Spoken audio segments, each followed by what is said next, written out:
Donc en grand 3, fonction du type ln rond u. Donc on va dire tout simplement que soit f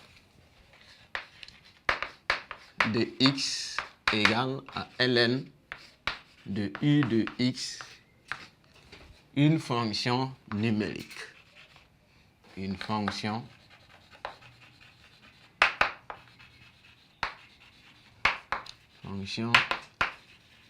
numérique.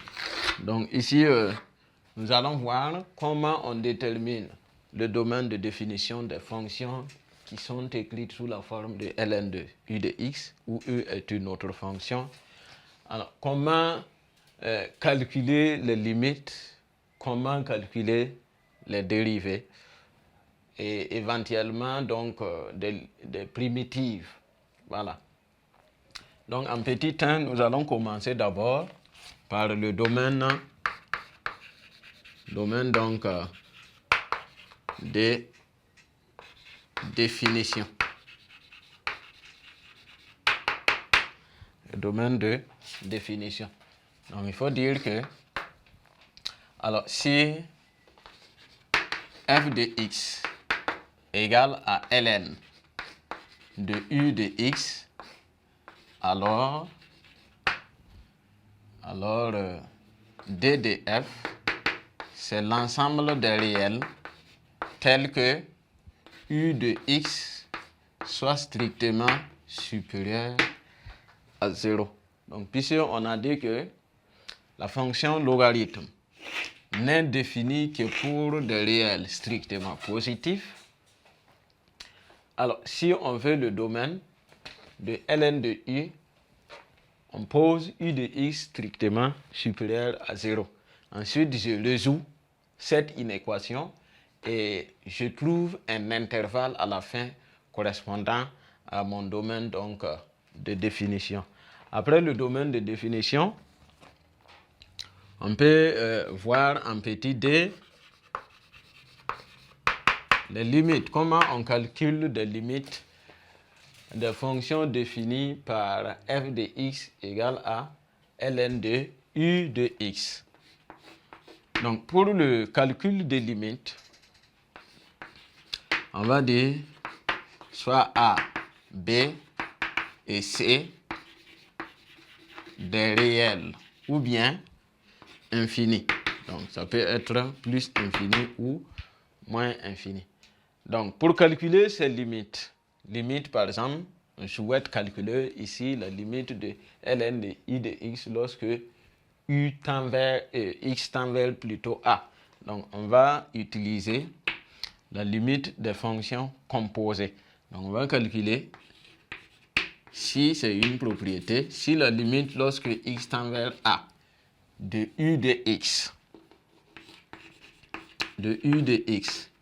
donne b et la limite lorsque x tend vers b, qui est le résultat de la limite de u de x en a, de ln de x égale à c, alors nous pouvons dire que la limite lorsque x tend vers a de ln de u de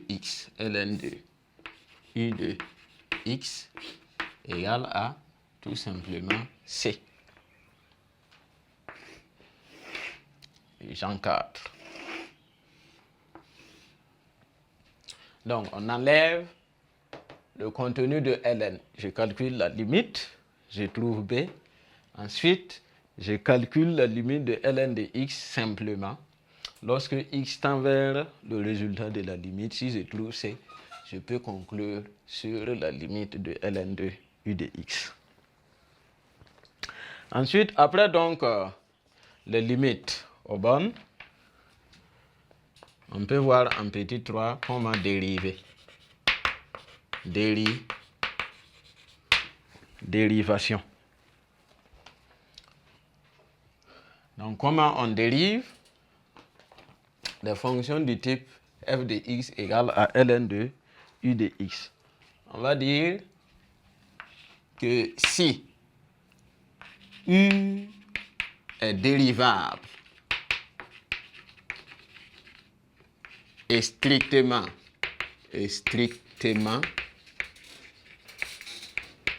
positive sur un intervalle I, sur un intervalle I, alors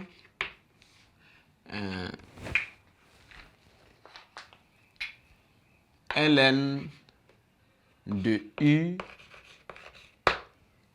est aussi dérivable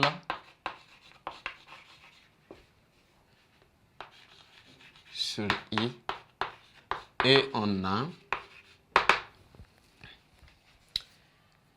ln prime de U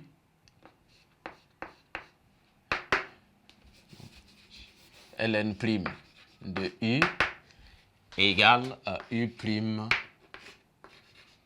sur U. Donc voici comment on calcule la dérivée d'une fonction composée de ln et d'une autre fonction U de x. Donc ln de U prime égale à U prime sur U. Ensuite, après donc la dérivation, on peut voir en petit 4 les primitives. Comment déterminer une primitive de certaines fonctions. Donc on avait vu un tableau sur les primitives des fonctions, surtout sous la forme de U' sur U à la puissance n. Et on avait dit en son temps que le n là doit être différent par exemple de 0 et de 1. Parce que si n est 0, on ne pouvait pas, n est 1 plutôt, on ne pouvait pas d'abord déterminer la primitive. Mais maintenant que nous avons ln de U' qui fait U' sur ln prime de U qui fait U' sur U, alors nous pouvons dire que si nous avons U' sur U, et si nous cherchons la primitive, ça donne ln de U. Donc, qu'est-ce qu'on dira? On va dire que si petit u est dérivable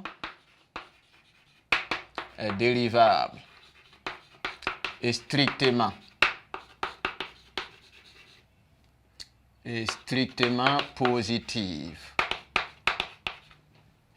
sur un intervalle I,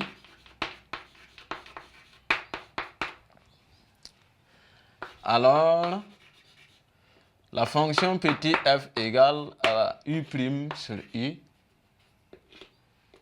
f égale à U' sur U, admet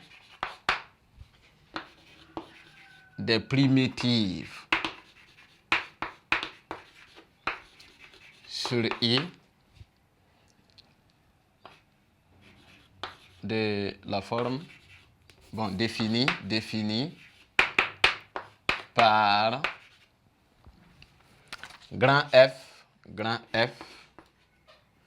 ça c'est petit f, alors grand F égale à ln de U plus C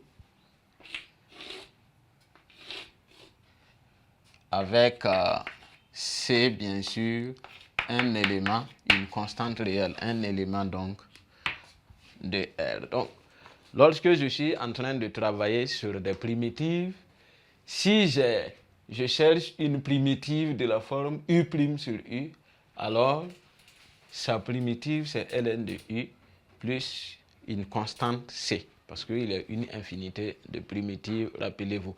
Si on veut que la primitive soit unique, on va donner une condition permettant donc de déterminer C.